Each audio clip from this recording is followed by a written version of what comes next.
All right, guys. Hello and welcome to our weekly Q&A here at Bridge Academy. My name's Leah McDermott. I'm the founder and owner of Your Natural Learner and Bridge Academy. And today is a extra special Q&A because I have some lovely ladies here to answer very specific questions around the topic of PDA or pathological demand avoidance. That is something that we are seeing more and more entering our community of learners here at Bridge Academy. Even more so now, we're seeing parents who are realizing that maybe they have had that diagnosis all along, and it didn't really have a name until recently. So now we're navigating not just, students with PDA, but also families with multiple PDA diagnoses, which is, quite a journey that we're all on. So I'm really excited to have Heather and Dusty here from Journeys with PDA. I'm going to let you guys introduce yourselves. And then today, instead of me answering questions, they are going to do all the heavy lifting for me. And I will try very hard to stay out of the conversation if at all possible. So Dusty, you want to go first? Introduce yourself? Sure. Yeah, my name is Dusty. I am from Montana. I have a 16-year-old daughter who is identified as being PDA. We've known about PDA for about 7 years, and we have walked the gamut of public school, private school, unschooling, homeschooling, a variety of both. Or all, I guess I should say. I previously was a public school educator, and then I worked as a behavioral specialist in a mental health program that's based in schools. So I come with kind of understanding for both sides of the platform. Yeah, yeah. The funnel or pipeline of public Right. school educators to homeschoolers is getting wider and wider as time goes on. Yeah, for sure. Thank you, Dusty, for being here. And Yeah. Heather.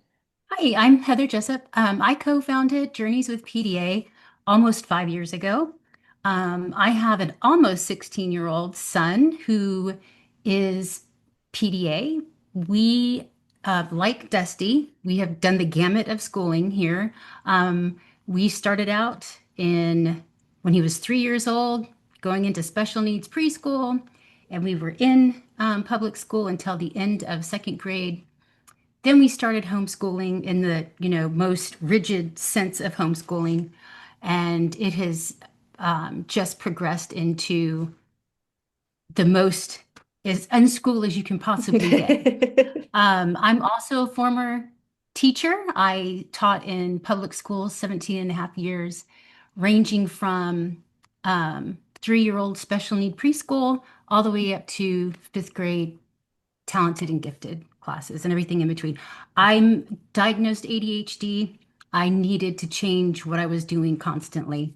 So that meant teaching a variety of things. Mhm.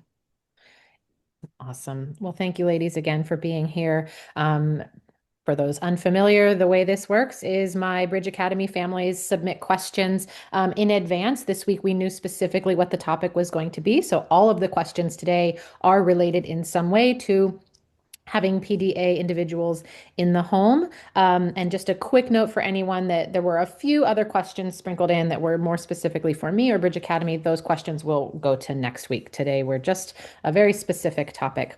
All right, ladies, are you ready? Do it. All We're right. ready. So this is a great start off. Okay. If you have always been a parent that yells and has had no regulation in the home, where do you start with a 10-year-old with PDA, ADHD, and autism? I myself have recently discovered I am also likely autistic, ADHD, and PDA. Heather, do you want to? Do I want to do it? So, because I might be the one who, I wasn't a No, yeller or a no. screamer, but I definitely wasn't as hands off as you probably were. My suggestion would be, um, before you can have a regulated child in a regulated home, you, as the parent, need to seek out whatever it's going to take to help you become regulated. And that, I don't know how it would look for you, um, but this might be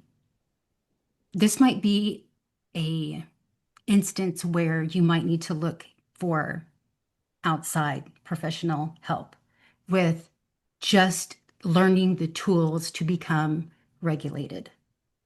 And then from there, you can work into using the tools that you've learned to creating a more regulated home for you and your PDA. Mhm.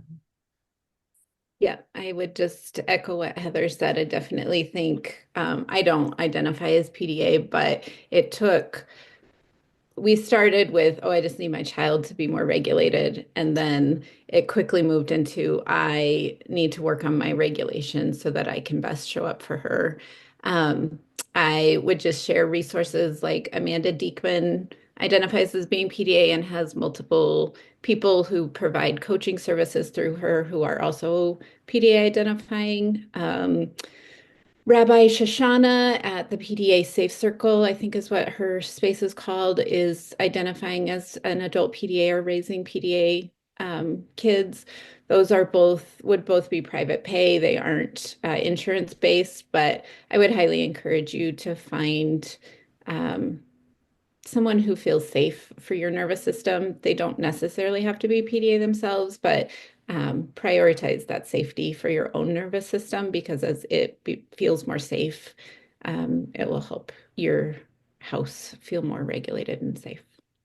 And our very own Carissa Lyman, she is a certified PDA coach as well. And she does take on PDA adult type coaching.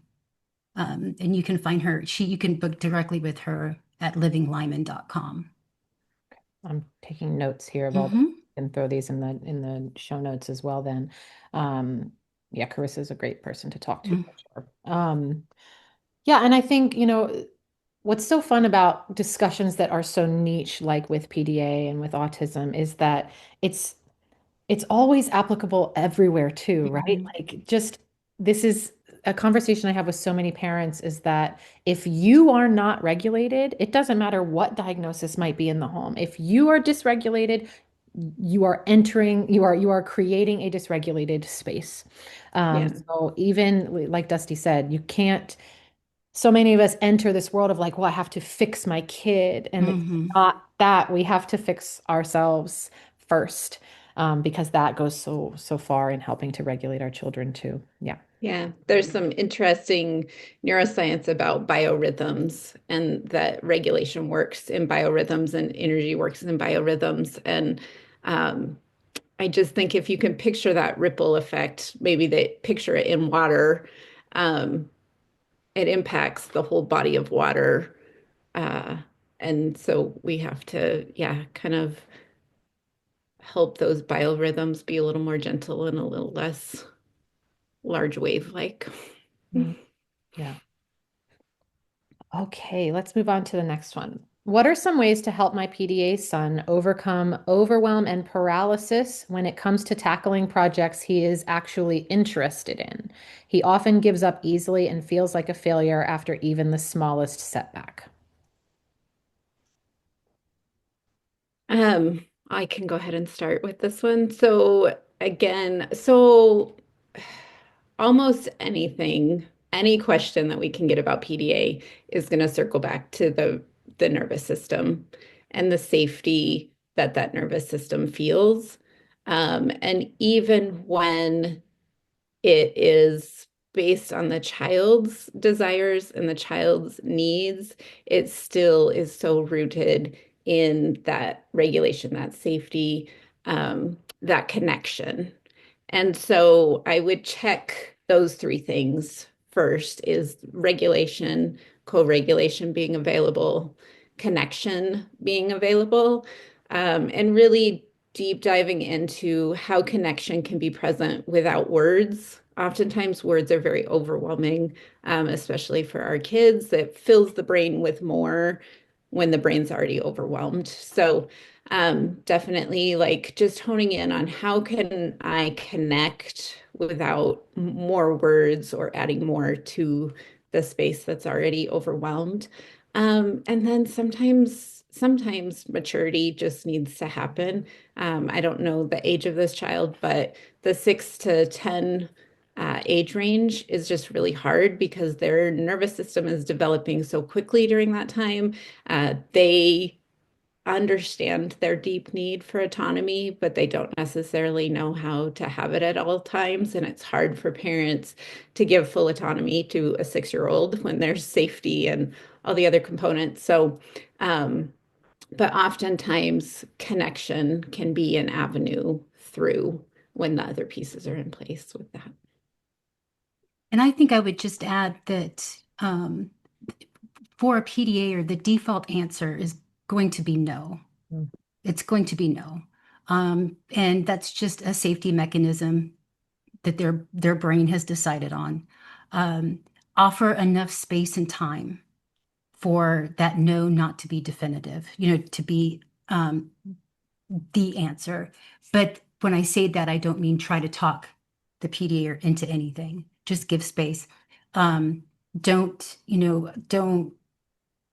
put any shame into it. Be very empathetic. This is really, really hard. I'm really sorry that, we're having a hard time with this. But we can put it away from now, or something like that. Dusty just said, don't talk. And I'm saying, depending on the situation, I'm a talker. Just empathize and validate that this is hard and it's okay.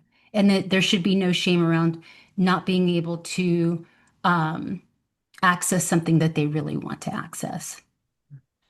Yeah. I think, I'm sorry. can I just add something really quickly? I think this just brings up a great um, conversation around the nuance of raising, especially PDA kids, and how in tune you have to be in the moment. We're just continually scanning the room, and it's Mm-hmm. like, is this a talk situation or is this not a talk situation?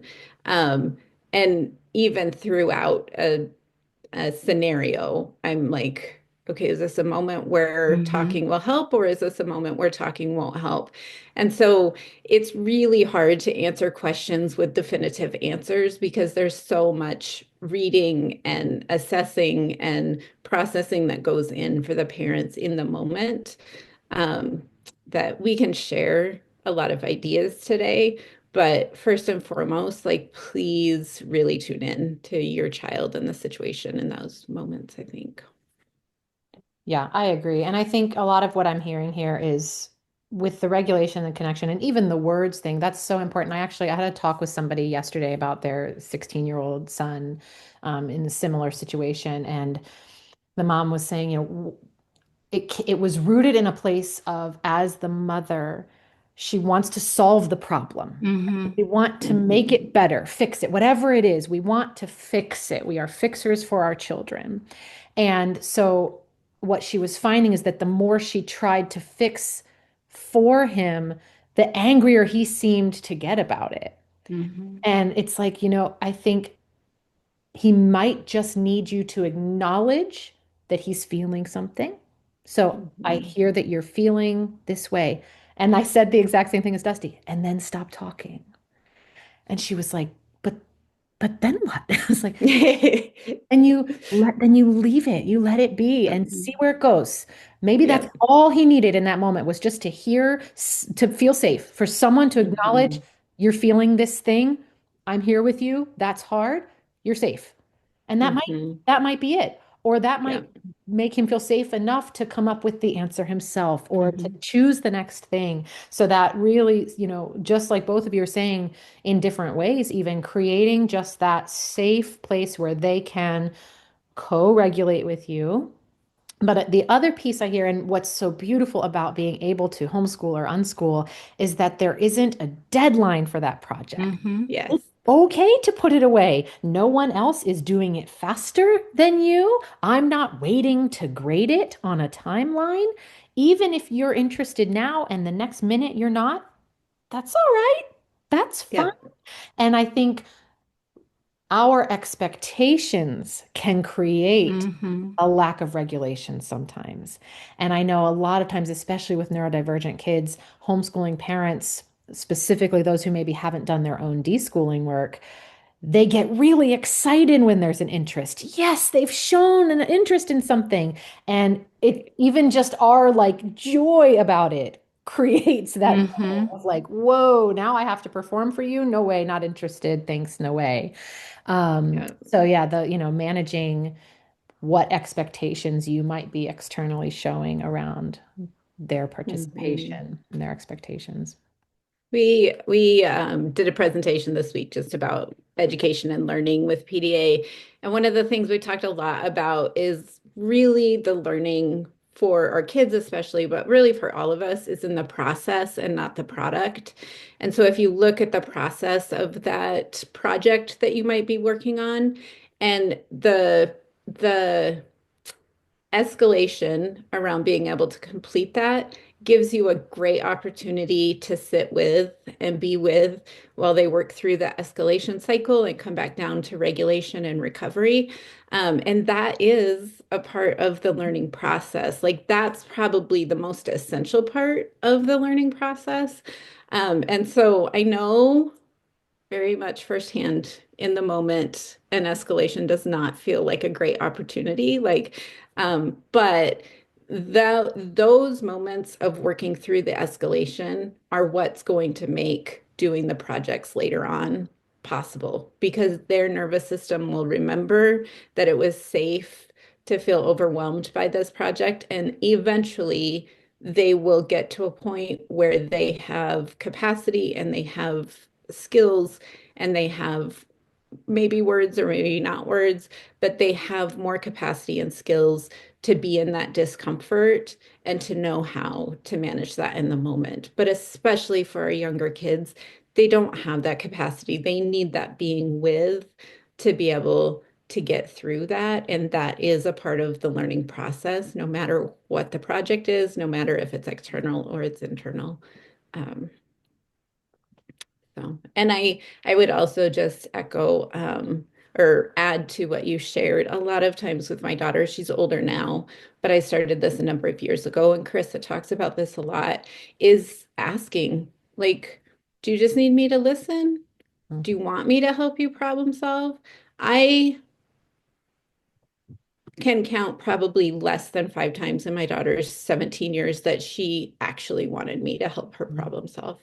She is an auditory processor. She needs to talk through it, to work through it, and she just needs a socially appropriate, what would be deemed socially acceptable way to talk through it. And that is just talking nonstop for 45 minutes. Um, and that's how she processes it. And she needs to process through it to be able to problem solve it. Mhm. She's not at a point to problem solve it with me. And right, PDA brains don't necessarily want the external input to problem solve it. They want to work through it themselves, but they need the platform to do that in the way that works for their brain. And I might just add, if questions have to be asked, make them yes or no. Make that very, very low. Please don't expect this full-blown answer from them. Yes and no is very safe in that moment if they're able to access those words. Yeah, that's great. And what a way to honor the unique individual as well in that moment by saying, how can I help you? Right? Do you Hmm. do you Yeah. want me to listen or do this? Because even that's a Hmm. quick response, right? Right. That's a yes, Mhm. no as well. Do you want me to just listen or do you want me to help? And giving them, the space to answer that. And someone in the Mhm. chat said they need lots of time to process and Yes. answer that yes and no as well. Yeah. Yeah. My daughter takes long, it's much longer than I ever considered when she was younger. Yep. That's definitely one of the best accommodations I've provided is more time. Ditto. Awesome. Okay. Next question. What is your opinion on reward systems for children with PDA? Are there any specific positive reinforcement methods that you would recommend? Our 9-year-old loves getting rewards for tasks, but I'm concerned that we are building an unhealthy expectation and that he will not develop the internal motivation needed to pursue future challenges in life. So what the word most PDA kids, a reward system creates an imbalance of power, and that can lead to a lot of difficulty um, with them trying to rewrite the balance of power, right? They need the control, the power, the whatever to be equal. And so oftentimes that can cause what people deem more behavior because what they see is then there's this imbalance of power, and then the kids are like, oh, I have to get this re-equalized somehow. Um, Rewards were not something that worked well for my daughter, and so it went out off the table very early on for us. But what rewards do is they provide dopamine. And so if you can look at how can we create opportunities to get dopamine into their brain, that's not creating unhealthy systems or like dopamine is what internally motivates all of us. And so if we are just to having more generalized conversations about dopamine with our kids and like, oh, when we do something great or when we're able to do something hard, sometimes we need kind of a burst of dopamine to like make us feel better about it or to boost our brain into, some having some happy chemicals or doing something hard paired with something that gives us dopamine can make doing the something hard better. And Heather can speak to this. She beautifully speaks to this. So I think like we talk about how brains work in our house and we talk about like, ooh, today's a day that like maybe both of us need more dopamine and like this is how I get my dopamine. Like what might, boost yours today. And we talk about like doing hard things. Sometimes we have to pair that with something else, or we have to do something afterwards to like rewrite that those chemicals in our brain. But it's more based around like brain chemistry and how it's working for the systems rather than like so we're naming what the rewards are doing, Right. I guess is what I'm trying to say. Not Heather as might. it's not as coercive. It's something that they are, Right. the Right. It's science just part behind of it. the process. Yeah. I probably wouldn't immediately discontinue a reward chart, because right now it's something that, that this child seems to be accessing fairly easily. Um, but maybe start, working towards more of those, what Dusty um, has said, where it's more of an organic kind of dopamine producing whatever it is within the moment. And, as adults, when we go to work, we expect a paycheck, right? So, this child might be just kind of in that mindset. Our suggestions are not blanket suggestions. Hmm. This child may be very, very motivated to have something to work towards, you know. Um, when Dusty said, the dopamine, I, the example I think she wants me to share is when I have to do the very, very mundane things in my house, or, like the laundry or doing the dishes or things that give me absolutely no pleasure whatsoever, I have to have something going on. I usually have an audiobook that I'm listening to with my earbuds in because I have to pair something that is consistently giving me the dopamine so that I can do the things that my brain does not get any enjoyment in doing. Yeah, I love the idea of, I think we do this to children in general, not necessarily meaning to, but specifically children with any kind of neurodiversity. We don't give them as much credit as they're due to Yep. understand how things work. Yep. And I think Absolutely. it's the same concept as talking about our bodies changing Hmm. and like that this is their body. And I think in more ways than one, it can give them power over what's happening when they have the Yes. language like dopamine, burnout, dysregulation. When they Yeah. use those words to express how they're feeling, it helps everyone. It helps them advocate for themselves. It helps you understand how they're feeling. So I think we have to be very conscious of using real, real big Right. and Hmm. meaningful words with our kids. It's And very, I also think that there's such a, not so much in the ND world, but more in the, neuronormative world that dopamine is a bad thing. yes, Dopamine is going to lead to um, addictive types of behaviors. But our brains, we don't produce dopamine correctly. Our brain does not keep it correctly. It doesn't use it correctly. So this is why we have to look for those external dopamine givers. Mm. That's why you see a lot of kids on, on screens. It helps regulate and it creates the dopamine. And personally, when I can watch my court, I love to watch live court cases while I'm doing things. When I can do that, I can do the dishes. When I can do that, I can, you know, do all the things that I really don't want to do. Which is, I'm just going to jump right into the next question because this is Hmm.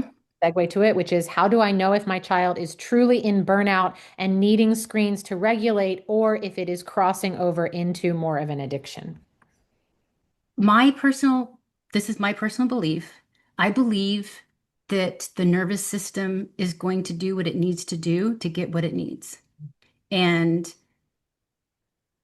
if there's any question about is this burnout or is this more of an addiction? Now, we have had families where a screen did become a problem, but it's very, very, where they just could not go to sleep and they were up for days and days and days. But it was like this negative feedback loop with them, right? So I'm not saying that this cannot happen.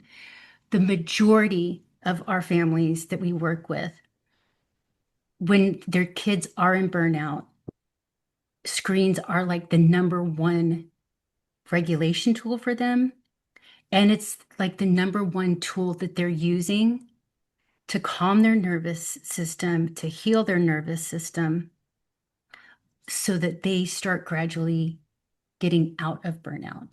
Our friend Carissa has said many, many times that when she pulled her daughter out of school, and then when she was in burnout, she stayed on her iPad for a year. It took she was on it for a year in her room watching YouTube. And then after that, after her nervous system had a chance to heal, she was able to start accessing the outside world again. And now she has a very robust social life as a 16-year-old. Um, but it took being able to have access to a screen, and it took understanding of what burnout is, and it um, took parents that understood and gave her the space to do it. Yeah, we have a couple of resources on burnout on our website. Um, and Amanda Diekman has talked more specifically about stages of burnout and things to specifically look for. So that might be a bit more of a specific resource. There aren't great There's resources in not, the and world. there was somebody else too, and I can't remember.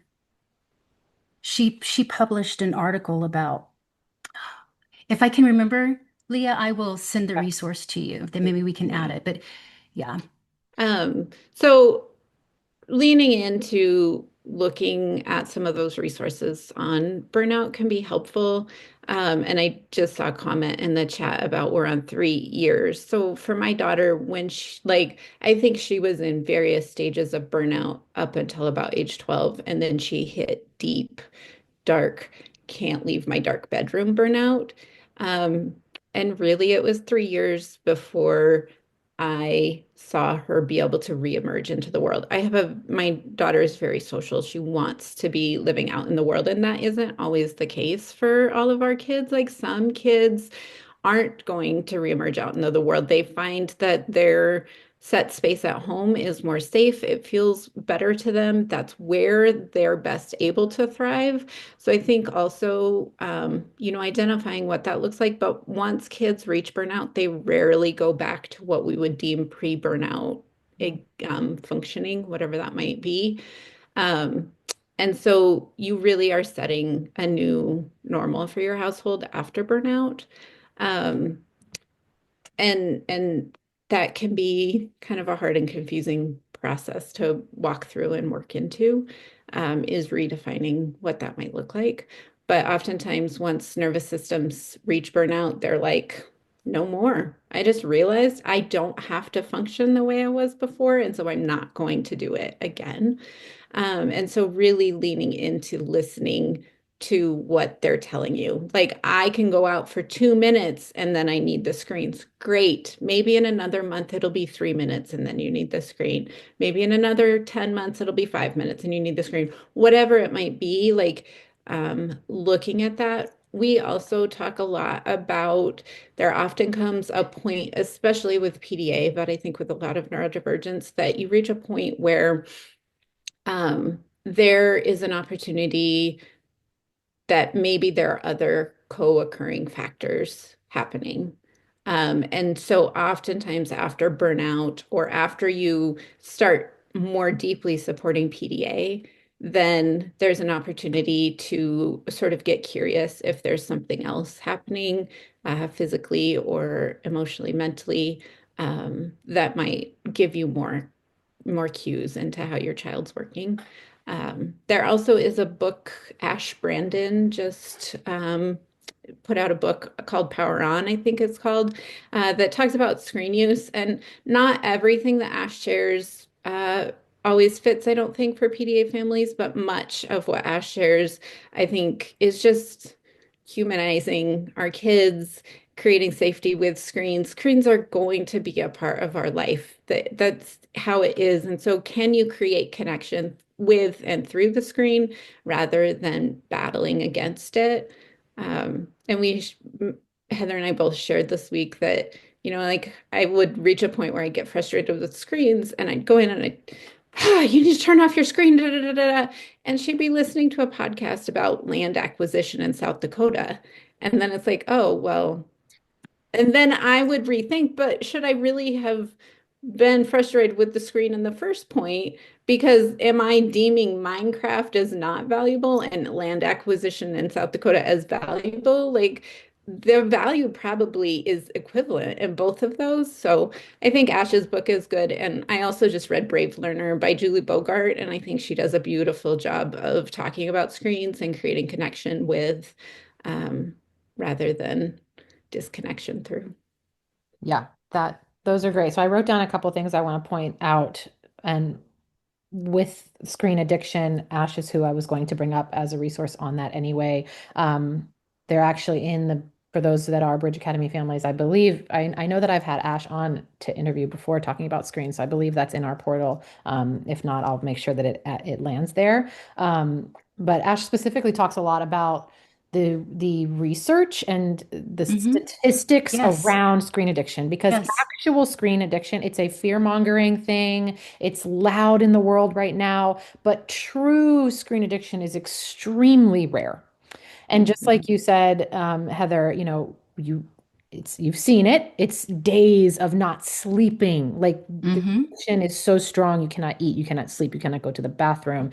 Yes, it exists. Hmm. It's not a common occurrence in the neurotypical world, even. So then when we Correct. cross over into a neurodiverse world and we are seeking that dopamine or we're using that as a regulation tool, it's even less likely to see that being something that is an unhealthy addiction and something that instead is a tool. So that's one thing I wanted to point out. Another is I love being able to talk about how a healing timeline is something that isn't quick Mm-mm. and it is so unique. And as we bring families into Bridge Academy that have kiddos with PDA, depending on their age and how long they were in school, just the trauma that they are leaving with is sometimes so big. And, we as a society, we can look at a visible wound, a surgery, an accident, something like that, and we can say, wow, it's going to take so long for that to heal. My son's friend recently was just hit by a car on his bike and he broke his Oh. fingers Hmm. and but there's so much conversation around, well, it'll be so long until he can Hmm. not be in a cast, till he can use video games, till he can ride a bike again. And we honor that so easily as a society when a wound is visible. But when it is an invisible to the outside world trauma, we just want it to hurry up. And Mhm. as parents, burnout can be really loud and it can be really scary. And so internally, we want it to hurt. Well, you're Hmm. home now, you're not in school anymore. And it's not, we can't control what that's going to look like. And it might It's not be, convenient. yeah, No, yeah. And it might be a year, it might be 3 years, it might be 5 years. And maybe the goal isn't, shouldn't ever be to get them back to who they were, because maybe who they were all along was masking it, and it, existing in a world where they didn't feel safe. Yeah. I completely agree. And I've seen that with my own discovery of my own neurodiversity. I'm just, I can never go back to the masked Heather. I Yeah. can't. So now it's just learning how to accommodate me. Yeah. And yeah, yeah, I can't agree with that more. They more than likely will not be the same, but it doesn't mean it's any worse, any less, anything. It just means that it's different. It means that the person who is unmasked is you are now seeing their authentic self. Mhm. And it's okay if it's somebody that doesn't want to be really social. We're not all Yes, Mhm. that's social. my son. Where I'm team meets with Dusty and Carissa who have teenagers with these robust social lives, and I have a son that doesn't like to leave his room, and his social life is on Discord Mhm. and talking to weather enthusiasts all over the place and doing this and doing that, and he is fulfilled that way. Yes. It's okay.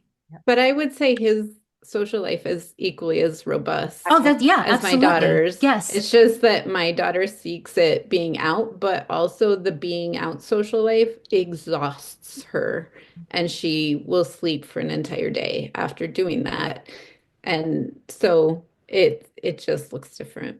Yeah. And it's also okay to like being by yourself. I Yes. have a Mhm. kid like that who, for the most part, he'd prefer to be alone, and he'll go out, he'll do Mhm. something with friends, and then he'll text me, "Can you call their mom and say I have to come home?" Because he's done. He's Yep. maxed out his Hmm. social battery. And that's, Yep. honoring who they are as Right. individuals. And it's excellent that you're giving him the tools to do it, Mm. in a safe way for him. Yep. For sure. Okay. Let's see. Some of these are kind of the same. All right, I'm gonna have to. Somebody brought up in the chat that I think is really important, if that's okay. Yes. I think it's me. I don't have my glasses on. Found the Naomi Fisher book. It's called Teenager's Guide to Burnout, Finding Recovery. It's an excellent book. Okay, I will write that down. Dusty, Bree. Nope, I was just like, oh yeah, that's great. I It's haven't read that one, it's so a I forget to mention it. it's a Yeah. very, very good book. Awesome. Okay. Easy to read. I think all of Naomi Fisher and Eliza Fricker's books are very, very easy read. They may be intimidating because they're kind of thick, Hmm. but they're a lot of pictures. Both of them, though, are very in tune with PDA Very, as well. very, yeah. Eliza Fricker, you said? Yeah. Yeah, oh, she's not a Yeah. doctor, but it is Eliza Fricker. Okay. Hmm. Okay, so this question will actually take care of a couple here. As I'm learning more about PDA with my son, I am realizing that I very likely have been struggling with PDA my entire life as well, and as such, he and I butt heads constantly. What are some ways to help a PDA parent and a PDA child coexist and thrive?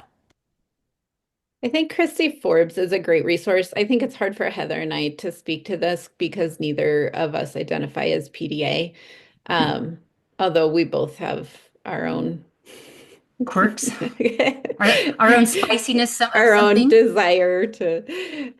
So I think it's hard for us to speak specifically to the internal experience that you are walking through. Christy Forbes speaks a lot about being PDA and raising PDAers and the reality that sometimes access needs just collide, and they can collide in a large and um, intense way. Uh, and so, yeah, I think there probably are resources better suited than us to answer that question. I would seek out Christy Forbes, Amanda Diekman, um, again, Rabbi Shoshana, Lindsay Flanagan at Lindsay's Doing Her Best on Instagram. Her husband's PDA, and she speaks to that sometimes. So I think those are probably more sound resources because we can say regulate yourself, but when you're PDA and you've masked your whole life, I think that's a completely different process than what either of us walked through. Okay, that's fine.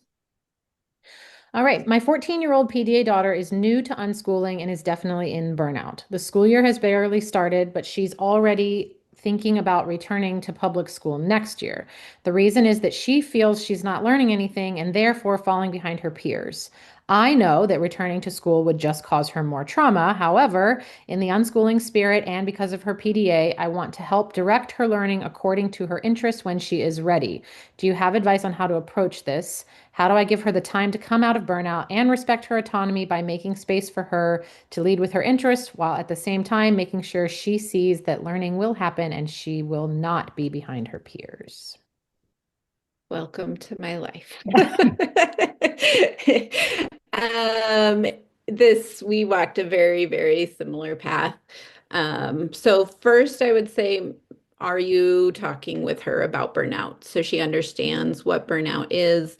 And talking in very black and white language. Like it's a period where your body needs deep rest. And the reality is that if you push going out into the world sooner than the rest that your body needs, it will oftentimes mean you're in burnout longer. So I would be very specific. And maybe the Teenager's Guide to Burnout talks about that more specifically. Um, I just sort of compiled random stuff together when I talked to my daughter about this. So I would make sure that she really understands what burnout is and then listen to her. So burnout lasts longer than it might if she just stays home and rests, but listen to her. So my daughter was about the same age when she wanted to return to public school. We had been unschooling for 3 years at that point, but I was like, okay, great. So we can set this up to be successful. Let's just set up some scenarios where we're practicing the things that were hard about public school. So we talk a lot about what's working and what isn't working, or what's hard and too hard is the terminology Amanda Diekman uses. So we talk about what worked about public school and what didn't work about public school.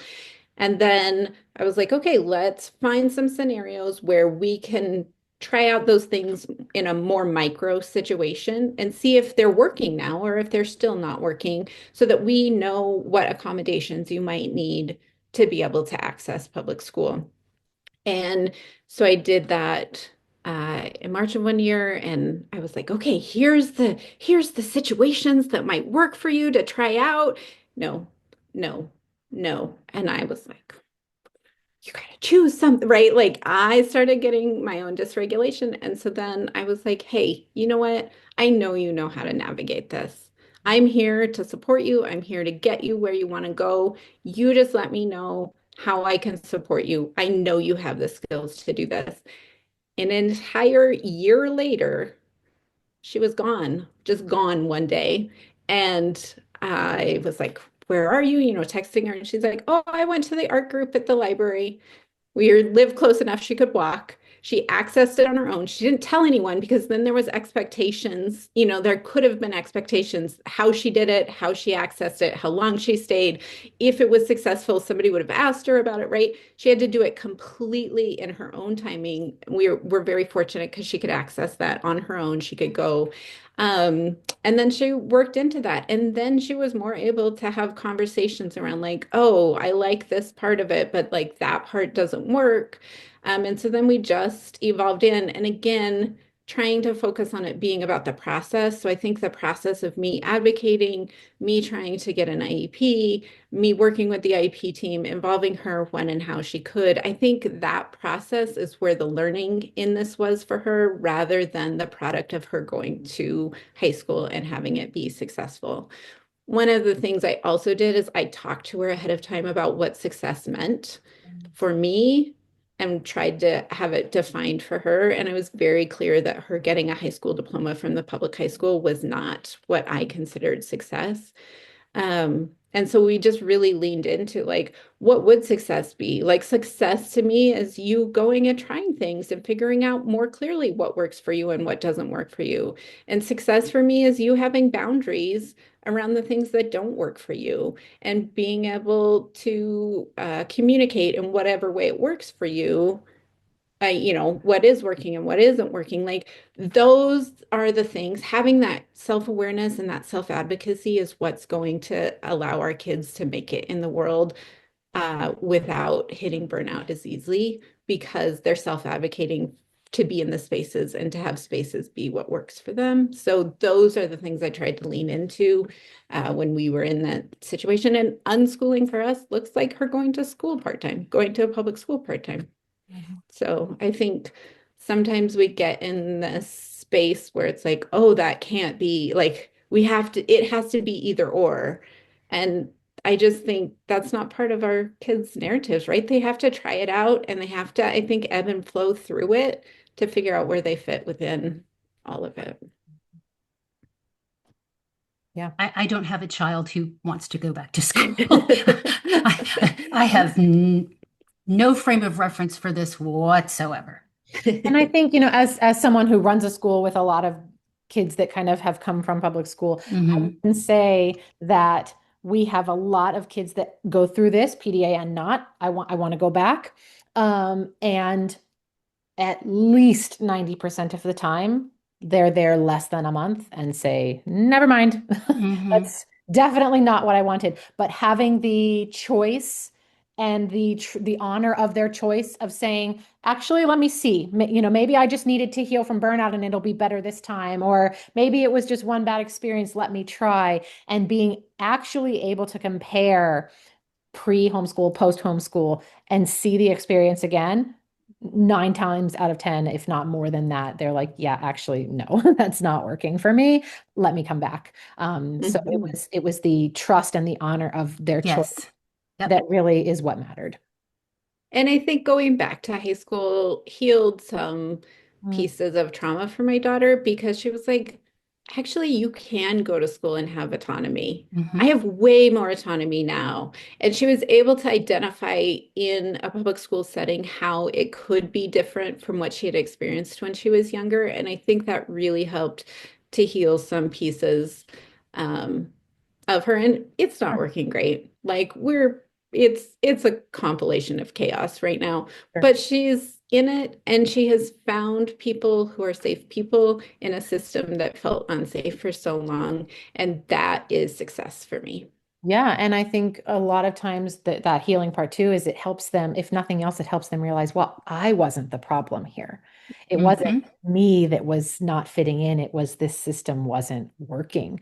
Yes, It's just I don't like it here, absolutely. So great. Okay, I'm going to try Yeah. to get through two more. I'm going to combine two of the Yeah. questions that are kind of about finding community.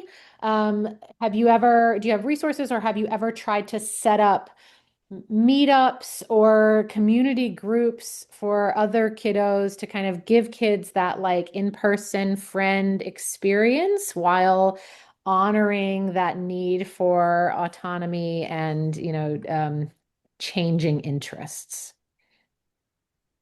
I have I not, haven't because I once haven't again, tried, yeah. yeah, my son he has set up his own community, which does not look like going outside of the house and socializing that way. Yeah. So I I cannot I speak on this. I learned very early on that I couldn't set it up. It Mm, needed to be driven by my daughter. And so um, I supported her when she found resources. Like this is the beauty of screens, right? She found resources in our community she was interested in. And I supported her navigating those. And we talked about what worked about them and what didn't work about them, so that we could continually be gaining more information about spaces that might fully work for her. Middle school years. She wasn't in middle school, but was an incredibly difficult time period. She was incredibly lonely. She didn't identify as having friends, although she had people in her life who I would have called friends. She didn't necessarily see that as deep friendship. Um, and so, and I just had to sit with her in how hard that was and how sad she was. And that was, even talking about it brings up some emotion in me. Like it was hard. But she now has found those spaces and it's spaces that have shared interests for her. She's out of burnout, so she can access them more regularly. The benefit of accessing them outweighs the cost that it takes from her body, but she's 16. And I think when she was younger, I'm not sure there was a space that the benefits would have outweighed the costs, because when she was younger, the costs were so high to her nervous system. So I'm not saying don't do it. I think what I have heard from other people who have tried to set up like PDA, local PDA communities, is it's great for the adults Hmm. and the kids could care less.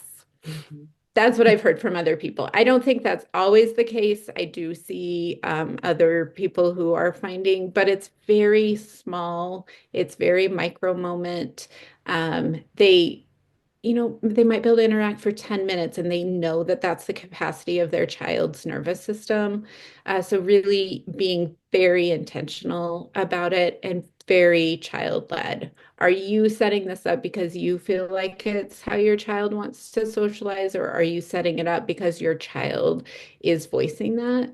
Um, I think another great resource for this is All Brains Belong, is autistic community clinic out of Vermont, and they have an online sort of mentor program where you can pair up and have online connection. And that is run from a PDA. The person who started that is PDA herself. And so that might be a great spot to start. Again, like, can we practice the skills? Like, if this is driven by your child, can we practice in a space that's safe to see what works for you in those spaces and what you need and where your capacity is, and some of those things. Yeah, that's great. And you brought up a really good point about how so often, and I see this in the neurotypical homeschool world as well, it is very often that the parents are missing that connection piece and Hmm. kind of using that, not that that's what this person is asking, but Right. very often is so adult led because we are missing that interaction, and therefore we assume that it would benefit the kids as well. And it's just so very hard to adequately cultivate a space where everyone is going to want to be there. Every adult, Yeah. every child. If it's something that isn't grown organically, and that's speaking as someone who has led these kinds of things, who's been a part, like, it's really hard to do when everyone's neurotypical. So when you're adding in neurodiversities and PDA, it's just it has to come from the child, just like you're saying. It has to come out of And them. I think it has to be interest driven rather than social driven. I think those are big keys. And just a shout out for Journeys with PDA. We have a virtual coffee chat twice a month, first and third Tuesdays, not Wednesdays. And it's a space for parents to connect. And we're having an in-person retreat in October. And the whole purpose of that is for adults to have time to connect in spaces that feel safe and with people who are like-minded people who are doing the hard work of parenting their kids differently. And so I think and that's something I've really tried to lean into, is like, how do I connect? Because I was finding connection through my child. Like, once I had a child, that's where I was finding my connection, is in the world that she wanted to be in. And so I have really tried to step back from that and think about, like, how do I find connection as an individual human, not a parent to my child? And just leaning into that, like, she connects in this way and I connect in this way, and we are two different people. Yeah. Great. Okay, let's see if we can make time for one more because this is a really good one to end on. Okay. Is it harmful to push my son to step outside of his comfort zone? He has had huge reactions and anxiety about trying new things in the past, but with a little push from me, he often enjoys the activity in the end and asks to do it again. On the other hand, there have been a few times that the experiences were very difficult for him and turned him off from trying anything new altogether. How do I maintain the gentle push to ease him into the world while also respecting his limits? I tell him that we try new things out to see what activities he enjoys, and that if he doesn't like it, it's okay to not keep going, but it's challenging when it's an activity that we have to pay for in an ongoing fashion. I feel like we're constantly pivoting and starting over again, searching for something that works. It's the PDA tax. It's that we've paid for 12 weeks of this and we managed to do 2 weeks of this and we're still paying. So this is kind of a complicated question. It's not, I don't mean like complicated, it's just layered. It's layered. So is it harmful to push a PDA? It depends. It depends. I mean, I don't think we can really give a specific answer to this. And Dusty, if I'm wrong, please, correct me. If you have a different idea, please correct me, or add yours. But the way it works in our house is if we see a an interest in something, we will offer or scaffold his ability to be able to access whatever it is he might have this interest in. But we do it more in a strewing kind of way. It's very hands off. We don't, here it is, here's some information. Let us know what you would like us to do with it so that he can access it in his own way. That's how it works in our house. Because if we were to push, then we would lose ground. That would not work in our house at all. So we strew, we offer support if this is what he would like to do, and then we completely back away from it. Yeah, I would add that I think it depends on where you're at in the process Right. of Thank you. parenting, because when I was having to push my daughter, her nervous system wasn't at a point to access the thing. So part of that changed because of COVID, and like we had to be home. And so we had this sort of forced time to recover and with no expectation. And it was a beautiful thing because the world wasn't expecting anything from either of us either. And so that gave us a gift, I think. I know it was not a gift for many people, and I want to acknowledge that, but for our family in that moment, it was a gift in that it wasn't me not expecting, but the whole world expected nothing. And that is a beautiful gift for a PDA. So we had that moment of time, and then she got really angry because we couldn't access stuff. So then it became a loss of autonomy. But I think in that moment, it taught me that I needed to make our world smaller until the connection and the trust were so deep that moving into uncomfortable spaces was possible. Because if you don't have that deep connection and trust, then it is pushing, it isn't moving through it together. And I think that's the difference. It's sort of like, are you giving rewards or are we just doing something that gives us dopamine because we did something hard? So I think if you can shift to focusing on that deep trust and connection, it won't feel like you're pushing him any longer. It will feel like you're moving through and navigating it collectively. And my daughter shared, a couple years after she had hit burnout and we had this deep recovery period, she said, Mom, the thing is, if I don't want to do something, it's because I haven't had enough time to process it, or I haven't had the chance to relate it to something else that I know and understand. So her brain can access stuff that she can process, and she processes it by relating it to something else that she has done, for good or worse. Like sometimes you're relating it to stuff where I'm like, oh, I wish you wouldn't relate it to that because that wasn't actually a good experience. And I think this will be different. But um, but it's that connection and trust that it comes back to, right? And so we were probably 3 years into this recovery process, and she was like, you know what? I actually think you do understand how my nervous system works. And I'm like, oh, well, that's amazing. But that was such a pinnacle moment in our life because she was acknowledging that I was entering her world and navigating it from that perspective rather than asking her to enter my world.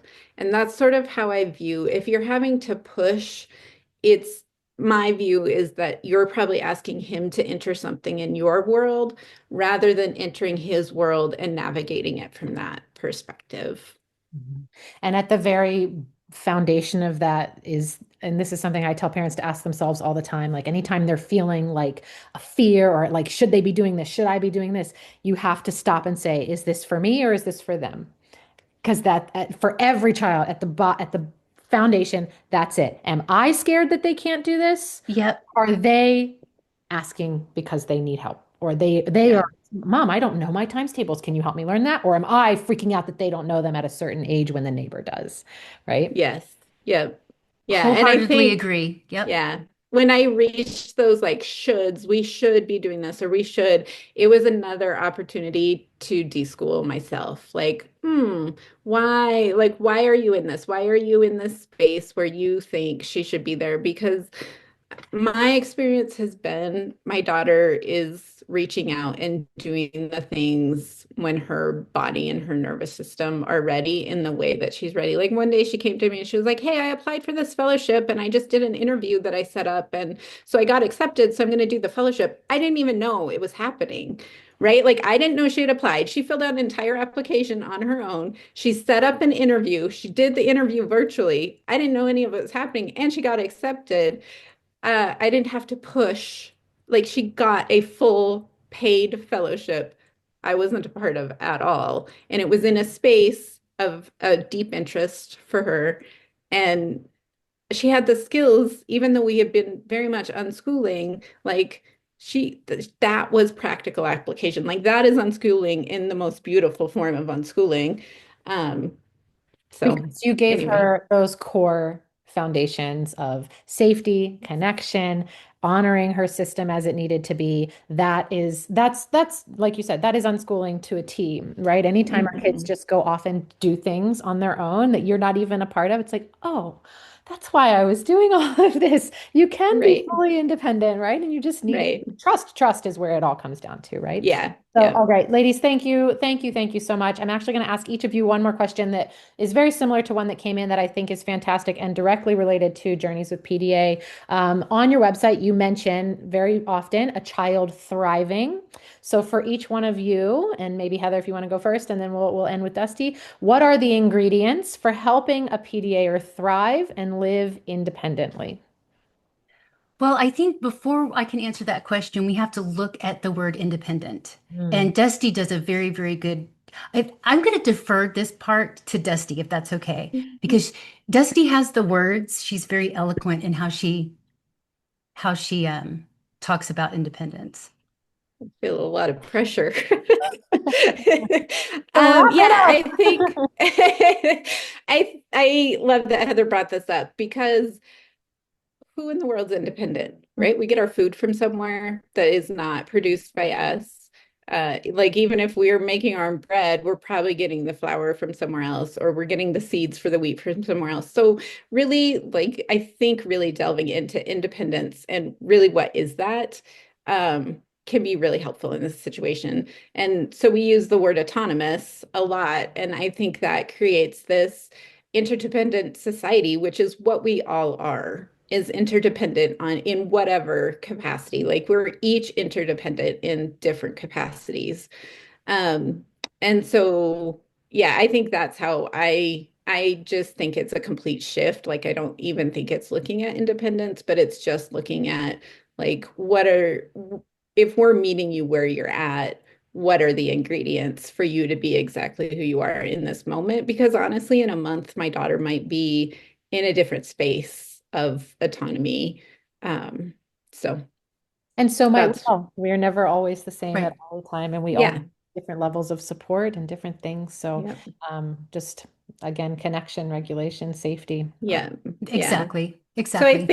I think the ingredients are continuously being able to assess where they're at and what is feeding into them in on that day or in those moments. And then providing that, being able to adjust to that living because when I can feed that into my daughter, she starts to accept that about herself. And then she starts to be able to self-advocate for exactly those things. And so, when she's pushing back at school and they're upset about it, I'm like, this is amazing. We have worked years for her to feel safe enough to do this. That is the exact ingredient that I hoped she would get. And for us, it looks like what thriving looks like is we are joyful, we're happy, we live in a calm home. Where I just 6, 7 years ago, I did not think, honestly, my son would be living with us in our home. And now we are very cohesive, happy, and that's what thriving looks like for us.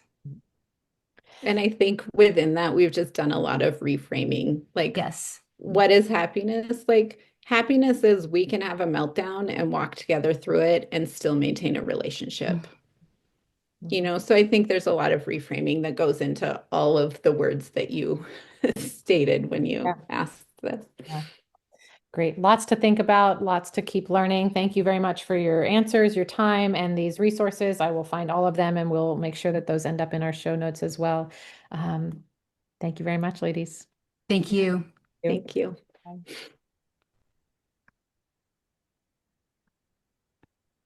All of my buttons disappeared.